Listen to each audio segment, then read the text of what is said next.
Oke. Nah, mungkin sebelumnya kita sudah belajar mengenai tentang fungsi-fungsi lembaga ya. Ya ini sebenarnya aturan ini atau materi ini adalah sebelum materi dari fungsi lembaga. Cuma kan saya balik ya. Nah, seperti itu. Jadi pertemuan ini kita akan berbicara tentang bagaimana urutan hukum dan peraturan di Indonesia, kemudian yang selanjutnya nanti sepintas itu adalah lanjutan materi dari fungsi lembaga, yaitu penggunaan kewenangan menurut fungsi lembaga sesuai dengan aturan Undang-Undang Dasar 45 seperti itu.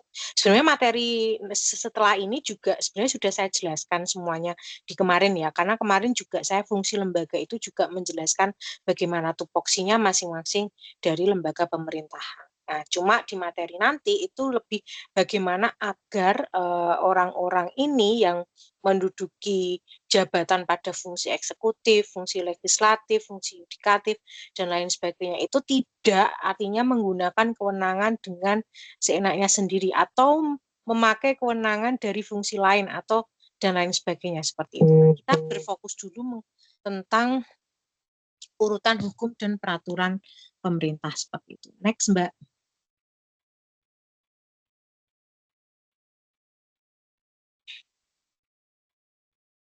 Oke, nah mengapa sih negara kita adalah negara yang memiliki banyak aturan ya, aturan. Mengapa seperti itu? Karena kita juga melihat negara kita yang sangat luas, kita adalah negara modern, itu juga memerlukan aturan-aturan ya yang untuk mengatur kehidupan bermasyarakat, untuk mengatur kehidupan publik seperti itu. Nah, aturan ini sebenarnya tidak boleh untuk berdiri sendiri-sendiri ya.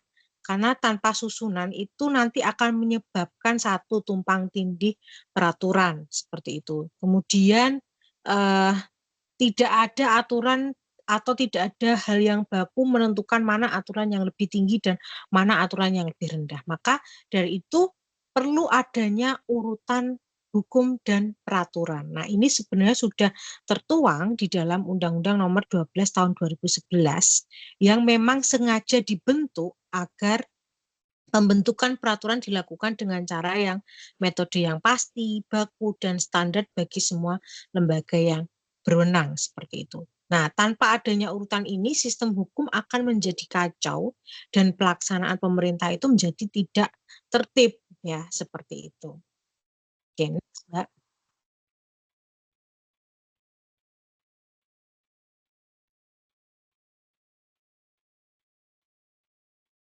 Nah, ini adalah menurut undang-undang ya tadi, apa itu urutan hukum ya? Urutan hukum adalah susunan norma hukum berdasarkan tingkatannya dalam sistem hukum negara ya. Artinya bahwa tidak semua norma atau aturan itu memiliki kedudukan yang sama. Ada norma yang lebih tinggi dan ada norma yang lebih rendah ya, artinya seperti itu. Dan norma yang lebih rendah itu tidak boleh bertentangan dengan norma yang lebih tinggi. Saya contohkan bahwa dasar negara kita paling tinggi itu adalah Undang-Undang Dasar 1945. Nah, di dalam Undang-Undang Dasar 1945 itu tentunya ada pasal-pasal yang mengatur kekhususan terhadap sesuatu aspek. Misalkan terhadap kesejahteraan masyarakat itu sudah diatur dalam pasal misalkan adalah fakir miskin dan anak terlantar dipelihara oleh negara. Ya, itu paling tinggi pasalnya. Kemudian nanti ketika pemerintah ingin membuat peraturan mengenai tentang jaminan sosial terhadap penduduknya yang dikatakan fakir miskin, nah itu nanti ada turunnya sendiri, misalkan nanti turunannya adalah peraturan pemerintah tentang jaminan sosial, ya. Tapi peraturan pemerintah ini harus berdasarkan pasal pada Undang-Undang Dasar 45 seperti itu. Nah, itu salah satu contohnya. Dan peraturan pemerintah ini tidak boleh bertentangan dengan pasal dalam Undang-Undang 1945. Begitu juga misalkan tentang bab pendidikan. Pendidikan misalkan sudah diatur dalam pasal Undang-Undang 45 seperti itu. Nah, ketika pemerintah mau membuat peraturan pemerintah tentang pendidikan, itu juga harus berdasar pada pasal Undang-Undang Dasar 45 yang mengatur tentang hal pendidikan. ya. Peraturan pemerintah tentang pendidikan itu semuanya mengacu pada peraturan di atasnya, yaitu pasal pada Undang-Undang Dasar 45 yang mengatur tentang pendidikan. Ya, begitu juga di pemerintah daerah. Nah, pemerintah daerah juga seperti itu. Misalkan dalam membuat peraturan perda mengenai pendidikan gitu kan. Nah, itu juga harus mengacu pada peraturan di atasnya. Ya, peraturan di atasnya apa? Misalkan di atasnya adalah peraturan gubernur. Ada nggak peraturan gubernur yang mengatur tentang misalkan perda gubernur tentang pendidikan? Nah, itu dijadikan acuan atasnya. Nah, Pergub ini juga mengacu pada atasnya. Ada nggak peraturan pemerintah di atasnya yang mengatur tentang pendidikan? Peraturan pemerintah mengatur tentang pendidikan juga harus mengacu pada Undang-Undang Dasar 45 yang mengatur tentang pendidikan. Nah, ini dikatakan bahwa artinya norma yang lebih rendah tidak boleh bertentangan dengan norma yang lebih tinggi. Seperti itu, harus mengacu pada peraturan di atasnya. Nah, artinya apa implikasinya terhadap hukum administrasi negara? Artinya bahwa pemerintah pejabat administrasi itu tidak boleh membuat kebijakan atau tindakan yang bertentangan dengan peraturan di atasnya, seperti itu. Misalkan katakanlah ada suatu daerah ya, misalkan seperti itu.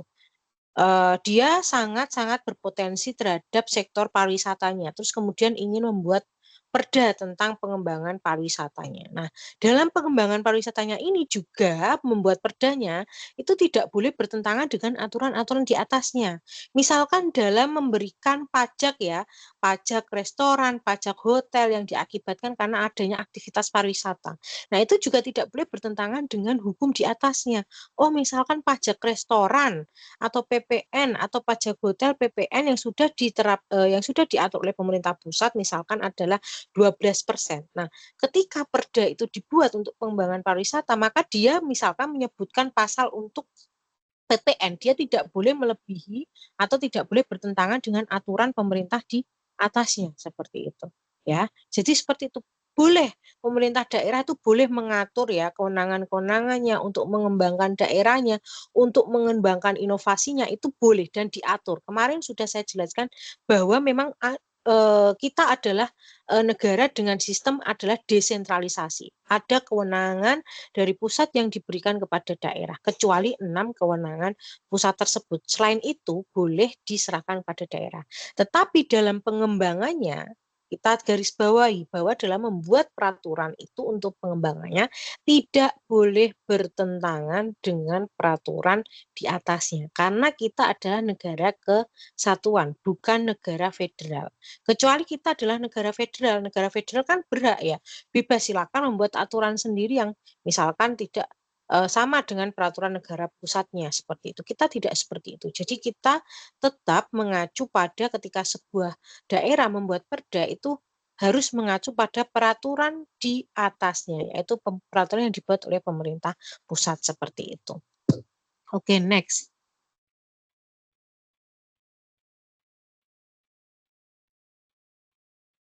Nah, ini ya, jadi urutan peraturan adalah susunan jenis peraturan perundang-undangan dari tingkat yang tertinggi sampai dengan tingkat yang paling rendah. Fungsinya apa? Fungsinya adalah yang pertama adalah untuk menunjukkan posisi suatu aturan dalam sistem hukum, ya. Kemudian membantu menguji sah atau tidaknya sebuah aturan, kemudian membantu membaca konflik antar aturan, serta menjadi dasar harmonisasi dan sinkronisasi regulasi. Ya, kita sudah mengatur bahwa ada undang-undang yang mengatur tentang urutan peraturan. Itu pun juga ternyata di lapangan itu masih ada konflik ya, konflik yang terjadi karena tidak pemahaman atau kurang koordinasi dari kewenangan masing-masing antara pusat dan daerah. Apalagi kalau tidak ada urutan peraturan perundang-undangan, itu akan menyebabkan lebih terjadinya konflik. Yang saya jelaskan kemarin katakanlah contohnya kemarin yang saya katakan adalah eh, abrasi yang terjadi di Pantai Caruban di Kabupaten Rembang. Yang saya katakan bahwa oh itu sebenarnya sudah ada loh siapa yang mengatur, tapi ternyata pada implementasinya itu saling lempar antara pemerintah daerah, provinsi, dan pusat seperti itu. Padahal sebenarnya sudah ada urutan peraturan perundang-undangan atau peraturan pemerintah yang mengatur masing-masing porsi kewenangan dan kewajibannya. Termasuk juga misalkan ya, kalian mau komplain jalan.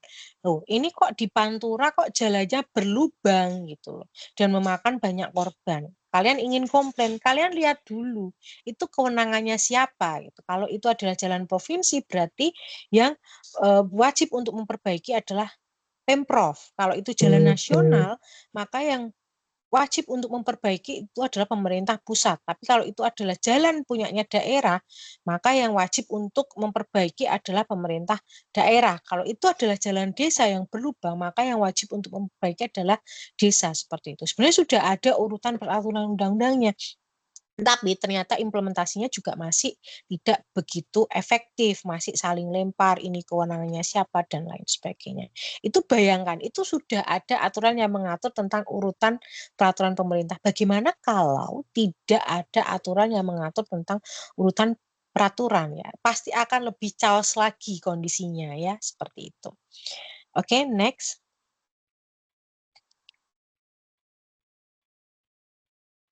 Nah, ini adalah hierarki tentang peraturan perundang-undangan di Indonesia. Menurut pasal 7 Undang-Undang Nomor 12 Tahun 2011, yaitu tentang jenis dan hierarki peraturan perundang-undangan. Ya, peraturan perundang-undangan dari atas ya jelas dasar negara kita adalah Undang-Undang Dasar 45, kemudian di bawahnya itu adalah ada ketetapan MPR, kemudian di bawahnya itu baru ada undang-undang atau peraturan pemerintah pengganti undang-undang. Yang kemarin saya jelaskan, peraturan pemerintah pengganti undang-undang itu hanya dikeluarkan dalam keadaan yang sangat genting, ya, seperti itu. Nah, setelah di bawahnya undang-undang itu ada peraturan pemerintah, ya. Kemudian di bawah peraturan pemerintah itu ada peraturan presiden.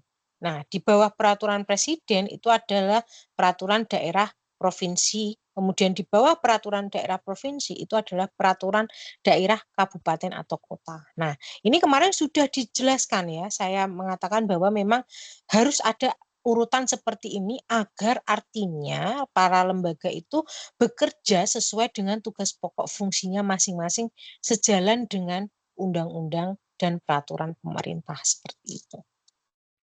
Oke, next.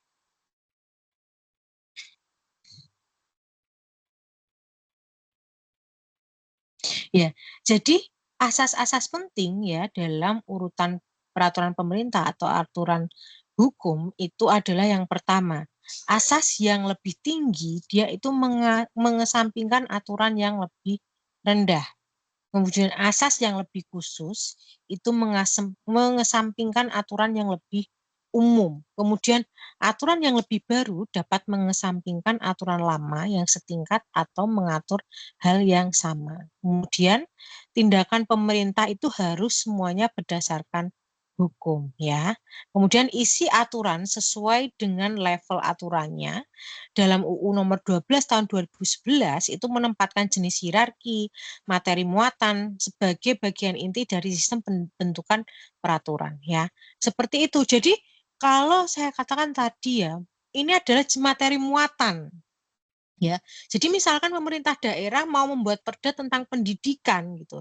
Ya dicari aturan di atasnya yang memuat muatan tentang pendidikan ya. Jangan sampai perda tentang pendidikan terus kemudian dasarnya adalah Undang-Undang Dasar 45 ya, ayatnya adalah ayat yang mengatur tentang agama. Itu artinya tidak sesuai ya. Jadi memang ketika membuat perda atau peraturan itu dicari di atasnya, tetapi harus yang aturan itu yang muatannya sama. Misalkan peraturan pemerintah tentang layanan publik ya, itu juga ya harus di atasnya yaitu mengacu pada undang-undang tentang pelayanan publik. Di atasnya lagi Undang-Undang Dasar 45 yang mengatur bahwa tentang pengaturan pemberian layanan pasal berapa seperti itu. Jadi muatannya itu juga harus dicari juga ya yang harus sesuai dengan apa yang peraturan ingin buat yang sama seperti itu. Oke, next.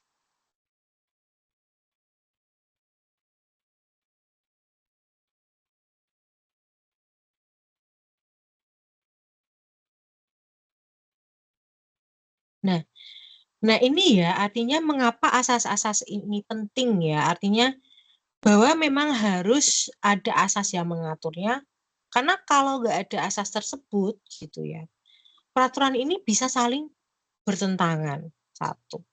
Kemudian pemerintah bisa salah menggunakan dasar hukum yang saya katakan tadi. Jangan-jangan nanti pemerintah daerah mau membuat perda itu kalau nggak ada asas-asas tadi gitu kan, ya dia seenaknya sendiri tanpa melihat muatan peraturan pemerintah atau undang-undang yang di atasnya dengan materi yang sama seperti itu.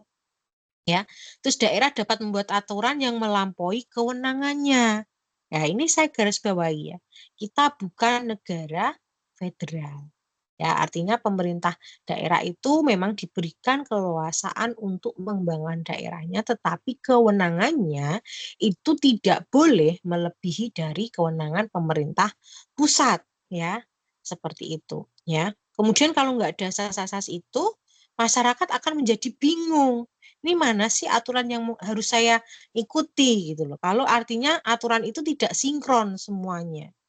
Oh, misalkan peraturan daerah membuat perda sendiri tentang pengembangan pendidikan, tapi tidak sinkron gitu kan dengan peraturan di atasnya. Masyarakat kan jadi bingung. Saya harus mengikuti programnya siapa gitu loh. Kalau artinya program dari pemerintah daerah tuh tidak atau bertentangan dengan program pendidikan dari pemerintah pusat. Saya harus ikut yang mana?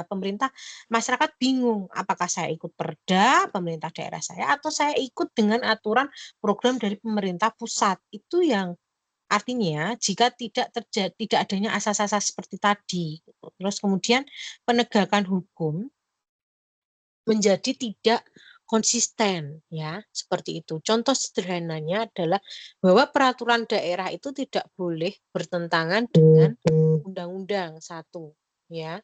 Kemudian peraturan menteri tidak boleh melampaui materinya yang seharusnya diatur pada level yang tinggi. Biasanya peraturan menteri itu biasanya lebih bersifat teknisnya ya dari peraturan pemerintah atau undang-undang di atasnya seperti itu. Nah, itu juga peraturan menteri tidak boleh ya kewenangannya itu melebihi dari peraturan misalkan undang-undang di atasnya atau peraturan pemerintah di atasnya seperti itu. Terus kemudian kebijakan pejabat tidak dapat menggantikan aturan formal jika materi tersebut memang harus diatur dengan peraturan perundang-undangan ya, seperti itu. Jadi pejabat-pejabat ya eksekutif itu kan tidak boleh membuat kebijakan yang artinya bertentangan yang sudah diatur secara formal di dalam undang-undang ya. Seperti itu. Katakanlah kemarin yang saya katakan misalkan presiden. Presiden nggak bisa membuat kebijakan perang dengan negara lain gitu. Membuat peraturan misalkan kepres harus perang dengan negara ini. Nggak bisa. Kan kemarin kewenangannya bahwa Undang-Undang Dasar 45 kita adalah paling tinggi. Di Undang-Undang Dasar 45 dijelaskan bahwa ketika Presiden menyatakan perang dengan negara lain itu harus berdasarkan persetujuan dari DPR. Jadi Presiden nggak bisa mengeluarkan kepres sendiri misalkan kemudian menyatakan perang dengan negara X seperti itu. Itu nggak boleh ya, karena memang secara aturan, secara urutan perundang-undangan itu menyalahi semua. Ya, seperti itu. Next.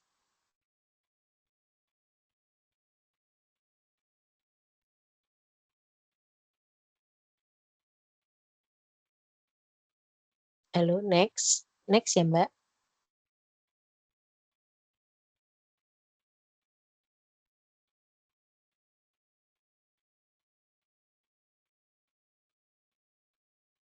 Nah, ini ya, ini um, oke, hubungan kebijakan sama hukum ya. Jadi kebijakan itu adalah pilihan tindakan pemerintah untuk menyelesaikan masalah publik ya.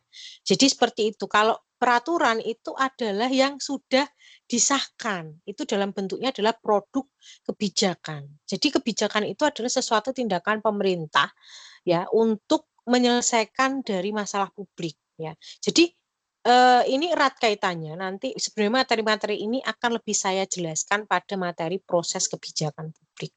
Nah, ini bagaimana erat kaitannya proses dari kebijakan publik dari berawal dari masalah sampai proses evaluasi ya. Jadi seperti itu ya. Eh, Kebijakan publik itu berawal dari adanya masalah publik yang ada di dalam masyarakat, seperti itu. Nah, kebijakan itu adalah tindakan pemerintah untuk mengatasi permasalahan publik tersebut. Bahkan menurut Thomas Ardai itu mengatakan bahwa whatever, kebijakan itu adalah whatever government choose to do or not to do. Jadi apapun kebijakan menurut Thomas Ardai itu adalah apapun pilihan pemerintah untuk mengatasi atau tidak mengatasi permasalahan atau tidak melakukan sesuatu terhadap permasalahan tersebut. Bahkan Thomas Ardai sendiri mengatakan bahwa diamnya pemerintah terhadap suatu masalah itu tuh sudah dapat dikatakan sebagai kebijakan gitu. Kok bisa, Bu? Kok diamnya pemerintah itu dapat dikatakan kebijakan? Ya itu memang sebuah tindakan yang diambil pemerintah. Saya contohkan misalkan di suatu daerah misalkan ada suatu permasalahan gitu, terus kalian gregetan. Ini pemerintah tuh sebenarnya tahu nggak sih ada masalah ini? Kenapa kok nggak ditangani? Kok pemerintah hanya diam? Nah, menurut Thomas Ardai bahkan diamnya itu pemerintah itu dikatakan adalah sebuah kebijakan. Itu yang dipilih pemerintah. Bisa jadi pemerintah itu memiliki alasan-alasan lain mengapa tidak mengatasi permasalahan tersebut. Misalkan pemerintah punya pemikiran sendiri. Oh, kalau saya gitu kan, kalau saya menangani permasalahan tersebut itu akan misalkan permasalahan tersebut itu membutuhkan anggaran yang sangat luar biasa. Satu masalah misalkan bisa jadi menghabiskan APBD 1 tahun seperti itu. Jadi pemerintah lebih, oh saya mengambil keputusan bahwa saya tidak akan menangani masalah itu karena ongkosnya terlalu besar. Lebih baik saya ongkos satu APBD ini saya gunakan untuk menyelesaikan misalkan 10 masalah yang lain. Nah, itu alasan ya mengapa pemerintah diam. Nah, itu dikatakan Thomas Ardai itu adalah sebuah kebijakan juga. Nah, itu kebijakan. Jadi kebijakan itu adalah pilihan pemerintah untuk mengatasi atau tidak mengatasi atau mengambil tindakan terhadap suatu permasalahan publik. Nah, sedangkan peraturan itu adalah sebuah produk yang sudah dihasilkan, ya. Jadi ada nyatanya Perda, kemudian Perpres, UU. Nah, itu adalah sebuah pengaturan, ya. Kalau kebijakan itu adalah baru tindakan, ya, seperti itu. Jadi misalkan hubungannya itu kan tidak semua kebijakan harus menjadi undang-undang. Tetapi kebijakan memerlukan kepastian, kewajiban, larangan, sanksi, pembagian kewenangannya biasanya memerlukan dasar hukum. Nah, dari sinilah proses perumusan kebijakan bertemu dengan proses perancangan hukum. Kebijakan memberikan arah, hukum memberikan bentuk atau kekuatan yang mengikat. Seperti itu. Oke, next.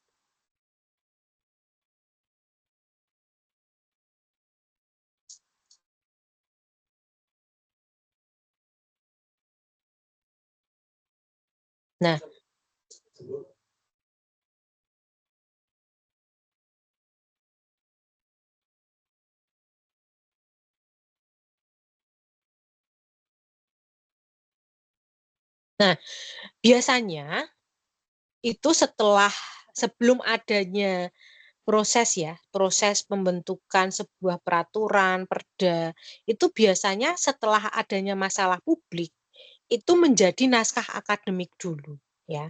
Jadi dalam proses kebijakan publik itu yang pertama itu adalah adanya masalah publik, ya.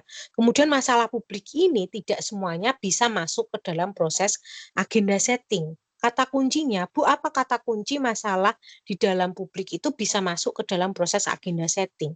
Yang pertama kata kuncinya adalah masalah tersebut harus paling urgent untuk segera ditangani seperti itu. Jadi tidak semuanya di masyarakat itu kan masalah banyak toh ya. Nah, itu tidak semua harus ditangani. Karena apa? Sebenarnya pemerintah pengennya ingin menangani semuanya. Tetapi kan pemerintah kita punya keterbatasan anggaran ya. Yang dituangkan dalam APBN, dalam APBD itu memiliki keterbatasan. Kita tidak memiliki financial freedom ya. punya uang banyak yang bisa menangani semua permasalahan yang ada dalam masyarakat. Kita punya keterbatasan anggaran tiap tahunnya. Nah, itu alasannya kenapa tidak semua masalah itu bisa masuk ke agenda setting, karena adanya keterbatasan anggaran. Nah, masalah apa yang bisa masuk dalam proses agenda setting itu adalah masalah-masalah yang urgent untuk segera ditangani. Bagaimana kita mengukur masalah itu urgent? Itu biasanya pemerintah itu membuka untuk peluang untuk masuknya naskah-naskah akademik. Nah, di dalam naskah akademik ini akan memuat bagaimana satu permasalahan tersebut benar-benar punya alasan atau punya data untuk segera untuk ditangani. Ya, jadi sebelum proses agenda setting itu nanti akan muncul naskah akademik. Oh, misalkan naskah akademik tentang penanganan stunting.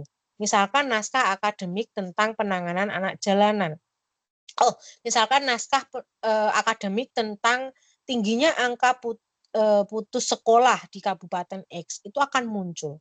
Nah, di dalam naskah akademik itu ya, naskah akademik adalah naskah hasil penelitian atau pengkajian hukum dan hasil penelitian lainnya terhadap suatu masalah tertentu yang dapat dipertanggungjawabkan secara ilmiah mengenai pengaturan masalah tersebut dalam suatu rancangan undang-undang, rancangan peraturan daerah, atau rancangan daerah kabupaten sebagai solusi terhadap permasalahan kebutuhan hukum masyarakat.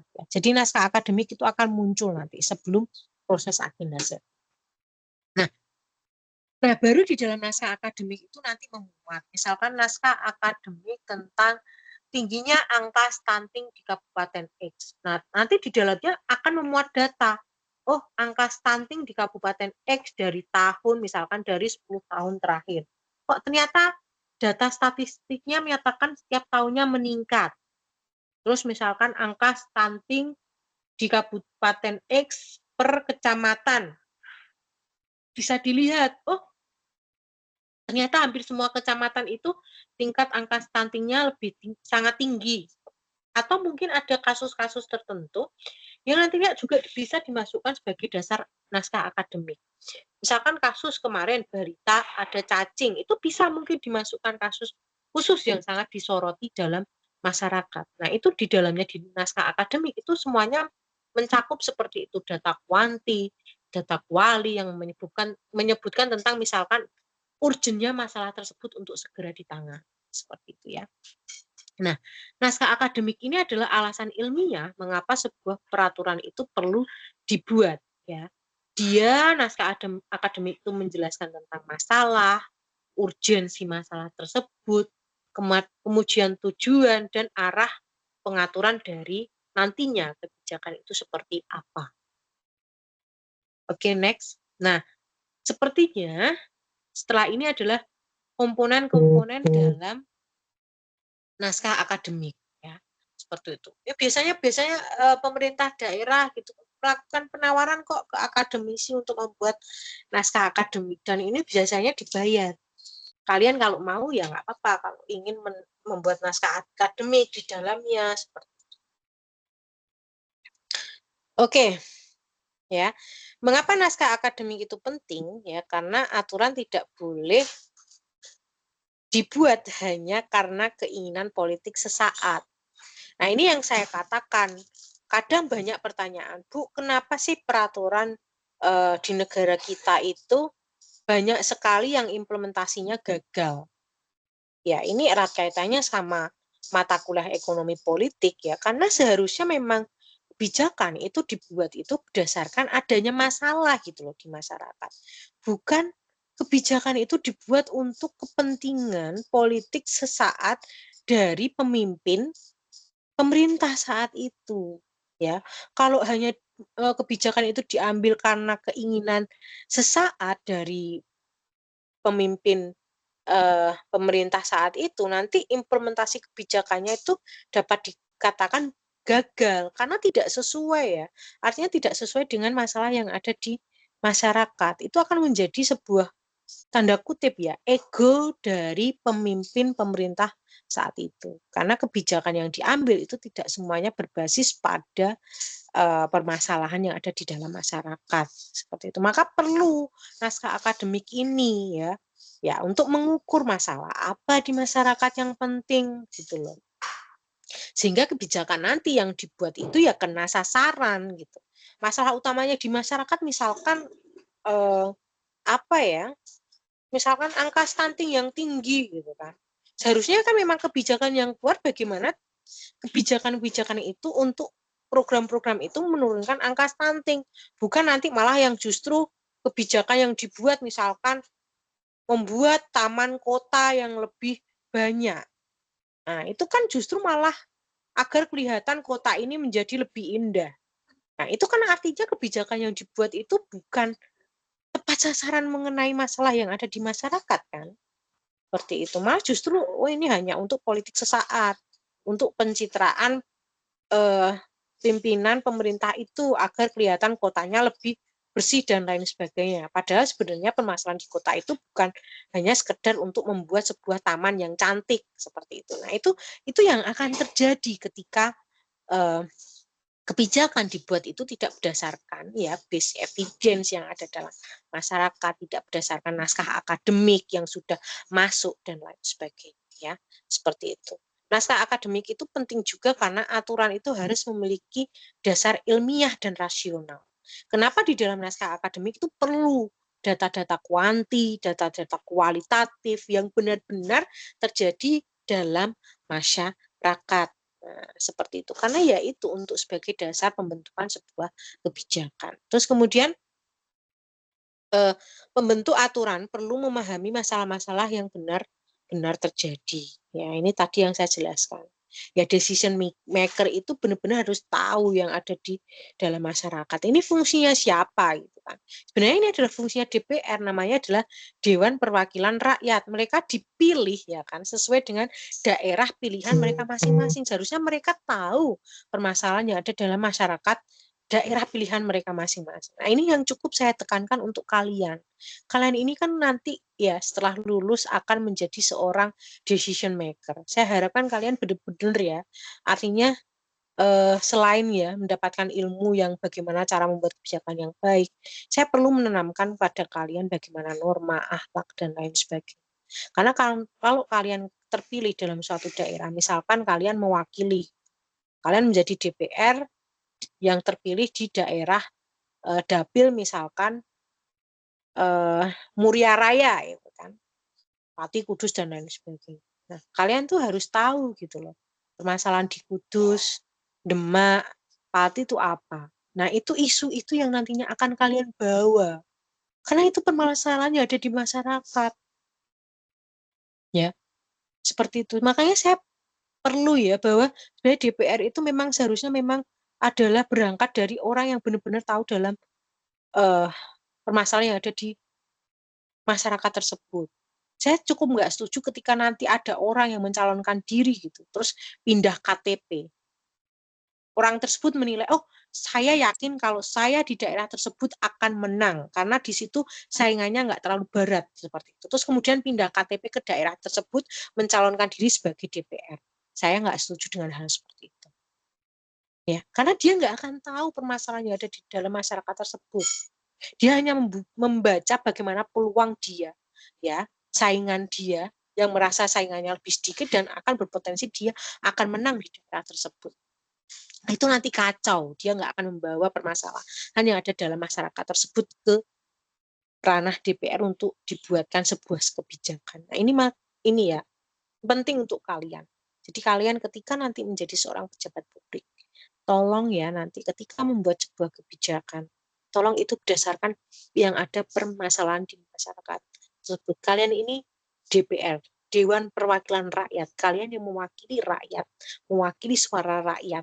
Jadi kalian harus membawa masalah-masalah yang ada di dalam masyarakat untuk kalian bawa dibuat kebijakan menangani permasalahan tersebut. Nah, itu seperti itu ya. Kenapa seperti itu? Terus kemudian pembentukan aturan perlu memahami masalah yang benar-benar terjadi. Materi yang akan diatur harus jelas arahnya. Naskah akademik membantu menjembatani kebutuhan masyarakat dengan rumusan hukum. Undang-Undang 12 tahun 2011 menempatkan naskah akademik sebagai persyaratan dalam penyusunan RUU dan raperda tertentu, dan Undang-Undang 13 tahun 2022 juga memperbarui teknik penyusunan naskah akademik. Next.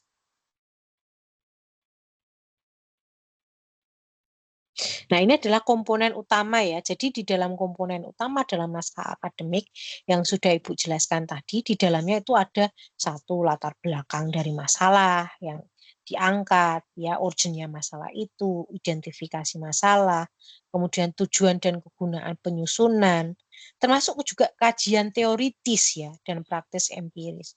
Misalkan penanganan stunting, nah itu kita perlu menggeret akademisi bertanya. Kira-kira kalau stunting itu dari teori penanganan stunting itu seperti apa? Teorinya dalam ilmu kesehatan itu seperti apa? Apa saja teori-teori untuk menangani stunting? Itu perlu ada kajian. Gitu. Sehingga kita dalam membuat kebijakan itu bukan ngawur, berdasarkan kajian. Orang-orang dalam teori kesehatan ini kan bukan ngawur membuat teori. Mereka membuat teori kan berdasarkan hasil penelitian mereka. Gitu. Dan penelitian itu juga bukan ngawur dilakukan, itu bertahun-tahun dilakukan, misalkan seperti itu.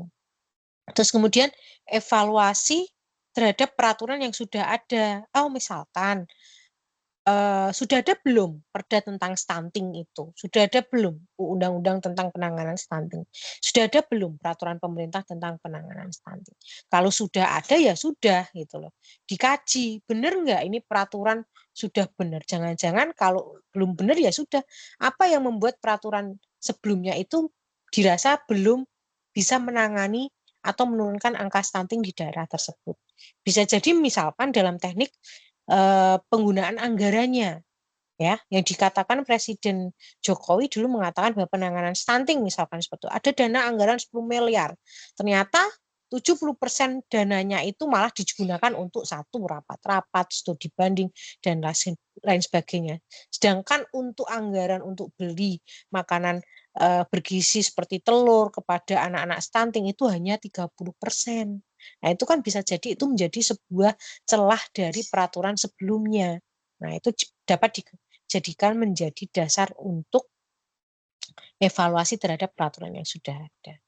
Selanjutnya adalah landasan filosofis, sosiologis, landasan yuridis, jangkauan, arah pengaturan, dan materi aturan. Kemudian Undang-Undang Nomor 12 Tahun 2011 dan kemudian naskah akademik itu perlu menjawab 3 pertanyaan besar. Yang pertama, mengapa peraturan perlu dibuat? Kedua, masalah apa yang hendak diatasi dan apa yang seharusnya diatur seperti itu. Nah, ini ya materi tentang peraturan urutan perundang-undangan. Oke, dari materi ini apakah ada yang ditanyakan sebelum saya beralih ke materi selanjutnya? Oke, materi selanjutnya cukup 15 menit saja ya, nggak usah lama-lama.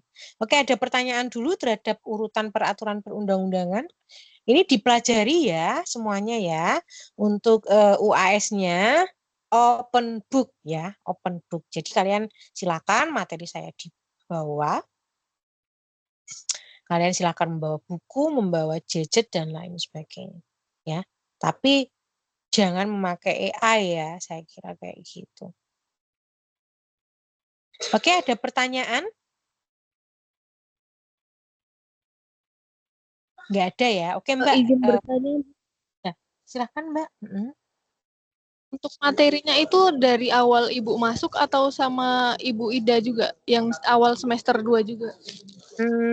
Karena Bu Ida cuma 2 kali pertemuan, jadi yang saya ya, yang dari saya saja. Kalian dari Bu Baik Ida kan Bu, sudah terima kasih. UTS ya. Udah UTS sama tugas kan dari Bu Ida ya. Iya Bu.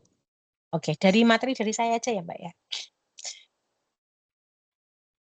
Oke Mbak, bisa Mbak dilanjutkan ke PowerPoint selanjutnya Mbak.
Oke, sebentar ya.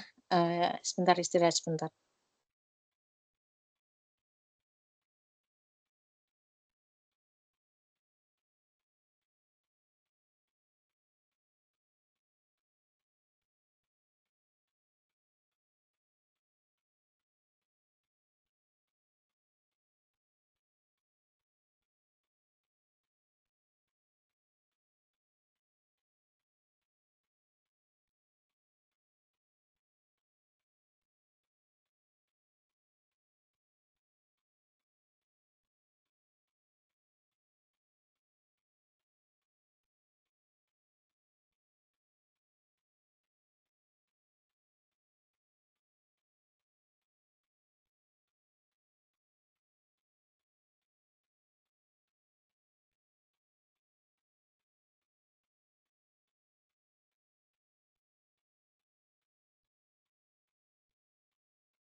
Oke, kita lanjut ya. Sebenarnya dari materi ini tuh nggak terlalu panjang, karena pada intinya adalah sebenarnya sudah wewenang itu sudah diatur semua ya dalam Undang-Undang Dasar 45, bahwa menyatakan fungsi legislatif itu fungsinya dan wewenangannya adalah sudah diatur, kemudian fungsi eksekutif, fungsinya, wewenangnya juga sudah diatur dalam Undang-Undang Dasar 45.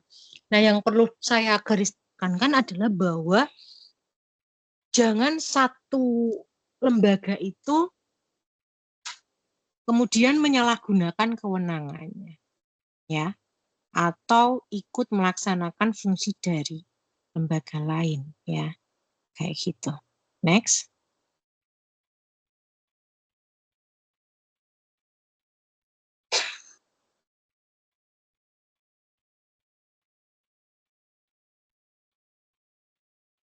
Next saja, Mbak.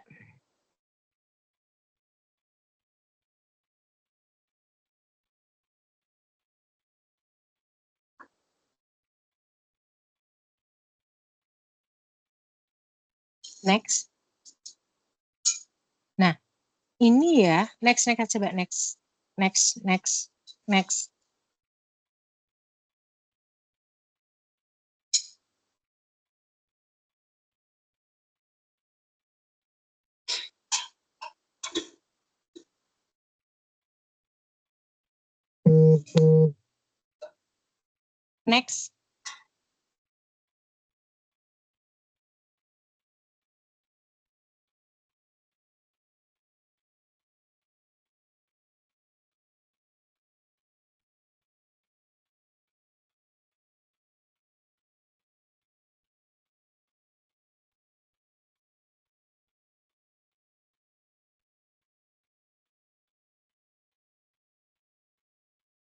Nah, ini ya, bahwa wewenang itu adalah hak atau kekuasaan yang sah diberikan hukum kepada badan atau pejabat pemerintah untuk melakukan tindakan pemerintah, ya. Sebenarnya wewenang ini ada batasnya kok. Dan batasnya itu sudah diatur dalam Undang-Undang Dasar 45 kan, yang kemarin saya katakan, oh eksekutif fungsinya seperti ini, legislatif fungsinya seperti ini, seperti itu. Termasuk juga misalkan lembaga-lembaga kementerian. Kementerian itu kan dibentuk agar untuk mengurusi masing-masing dari kementeriannya. Ya, Menteri Pertanian ya mengurusi hal pertanian. Menteri Pertahanan ya mengurusi hal-hal yang di bidang pertahanan. Menteri Lingkungan Hidup ya berfungsi untuk menangani permasalahan-permasalahan lingkungan hidup, ya. Ini karena ada batasan, sudah ada batasan wewenang yang dibatasi oleh hukum di Indonesia. Jadi pemerintah itu tidak boleh ya, dia itu melakukan atau bertindak itu tidak sesuai ya dengan wewenang yang sudah diatur dalam undang-undang yang sah seperti, atau sudah diatur dalam peraturan pemerintah yang sah seperti itu. Nah, itu nanti yang akan menyebabkan apa erat kaitannya sama akuntabilitas publik ya. Akuntabilitas publik ini kan erat kaitannya sama kepercayaan publik gitu loh. Kepercayaan masyarakat kepada pemerintah. Kalau pejabat pemerintah itu ya bertindak tidak sesuai kewenangannya, itu akan justru akan menurunkan kepercayaan publik terhadap pemerintah, ya. Kita kita kasih contoh lah, misalkan kalau ada misalkan Kementerian Agama gitu, terus kemudian ikut mengurusi menanam kedelai, kan? Itu kan kayak tidak sesuai tupoksinya ya, tidak bertindak sesuai dengan wewenang yang sahnya, itu kan artinya malah masyarakat bertanya-tanya, ini Kementerian Agama ngapain ikut-ikutan tanam kedelai gitu kan? Ini berarti dia ingin melakukan wewenangnya karena berdasarkan ingin misalkan mencari keuntungan lagi yang tidak sesuai dengan wewenangnya dan lain sebagainya. Nah, itulah kenapa saya katakan seperti itu, ya. Jadi semua wewenang itu sudah diatur kok pejabat atau badan ya. Pemerintahan itu sudah diatur dalam Undang-Undang Dasar 45 dan kita mengakui bahwa dasar peraturan tertinggi di Indonesia adalah Undang-Undang Dasar 45.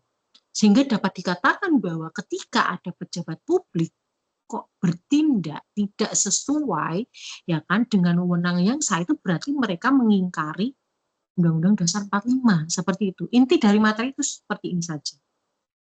Dan sebenarnya kewenangan publik itu juga tidak hanya berdasarkan aturan formal saja, ada aturan-aturan informal ya, yang artinya itu tidak diatur dalam undang-undang gitu kan, tetapi juga pejabat publik itu juga harus tahu. Contohnya adalah apa? Etika publik ya. Saya katakan pejabat publik juga sebenarnya harus tahu etika publik dan lain sebagainya, norma etika dan lain sebagainya.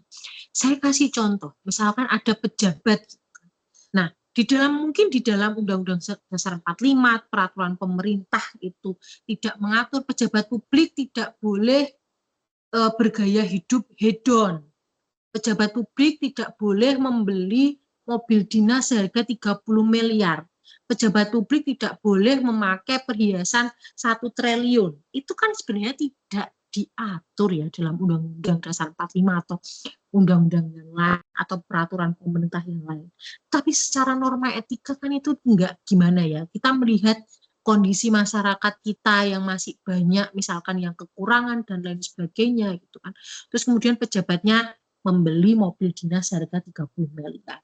Memakai perhiasan 1 triliun. Ya mungkin itu dikatakan itu uangnya sendiri. Itu oke itu uangnya sendiri dan tidak diatur dalam undang-undang. Tapi apakah etis gitu secara aturan tidak formal, apakah etis gitu ketika di tengah kondisi masyarakat yang masih banyak kelaparan, kondisi masyarakat yang masih banyak putus sekolah, kondisi masyarakat yang masih banyak yang tidak memiliki hunian yang layak, terus kemudian pejabatnya naik mobil 30 miliar, istrinya pakai perhiasan 1 triliun, apakah itu etis?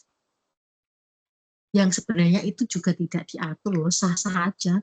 Nggak ada yang mengatur istri pejabat nggak boleh memakai perhiasan 1 triliun. Itu kan nggak ada di aturan peraturan perundang-undangan. Ya. Ya, itu salah satu contohnya ya. Ini penting juga buat kalian seperti itu.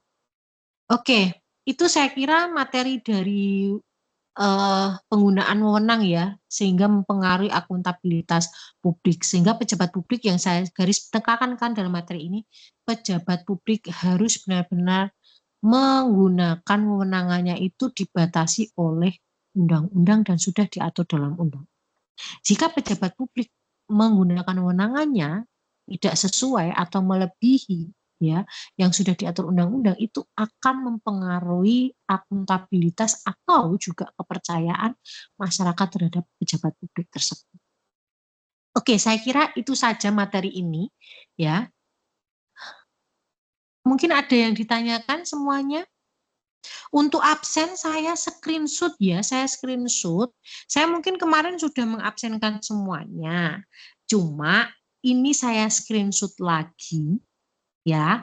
Nanti akan saya jadikan pertimbangan juga untuk absen kalian. Karena kan masih bisa saya merevisi absen kalian yang sudah kemarin saya absenkan seperti itu. Oke ya, terima kasih semuanya. Ada pertanyaan? Tidak ada. Oke, terima kasih semuanya untuk kuliah kita 5 kali pertemuan Han. Mohon maaf jika saya banyak salahnya dalam mengajar mata kuliahan ini, karena mungkin saya sering mengganti jadwal ya, karena memang banyak liburnya ya semuanya teman-teman, karena tanggal merahnya itu loh banyak sekali, dan saya perlu mengganti, dan mungkin ada kekurangan saya dalam menyampaikan materi, ada tutur kata saya yang mungkin menyakiti hati teman-teman semua, saya minta maaf, semoga UASnya berjalan lancar, dan memperoleh nilai yang terbaik, serta sampai ketemu lagi di mata kuliah semester depan bersama Bu Asih. Terima kasih ya semuanya. Saya akhiri. Sekian. Wassalamualaikum warahmatullahi wabarakatuh. Waalaikumsalam. Terima kasih, Ibu. Waalaikumsalam. Terima kasih, Bu. Sama.